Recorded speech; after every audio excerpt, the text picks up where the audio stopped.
সবকিছু তোমাদের জন্য, আমি আল্লাহ সব তোমাদের জন্য আয়োজন করেছি। এই জমিন বানাইছি তোমাদের বিছনার জন্য, আমি আল্লাহ বিছনা বানাইয়া দিয়েছি। আল্লাহ কোরআনে বলে, ওয়াল্লাযী জাআলা লাকুমুল আরদা যালুলা ফামশু ফি মানাকিবিহা।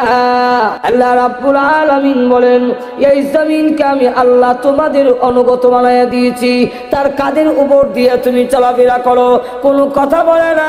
তুমি যতই অন্যায় করো, কোনো কায়লা কুদাল দিয়ে কুইয়া, লাঙ্গল দিয়ে উল্লায়া হাল্লায়া, কোনো কথা বলে না। দুনিয়ার মানুষ, তোমার যখন মেয়াদ চলে যাবে, ইবাদত করলে না, আমি আল্লাহর গোলামি করলে না, ওই দিন আমি আল্লাহ জবান খুলে দিব জমিনে।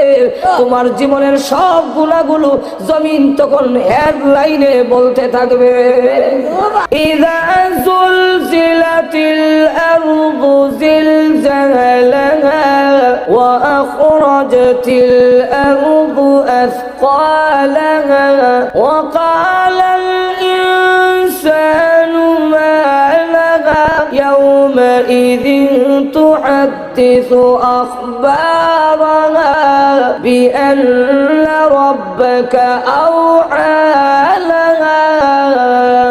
জমিন হয়ে গেছে, মুহাদ্দিস বর্ণনা দেয়, কি এর বর্ণনা?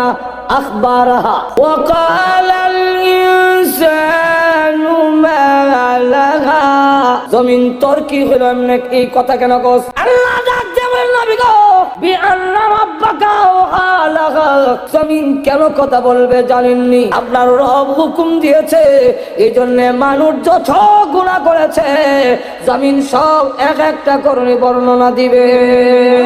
ওয়াজআলনাস সামাআ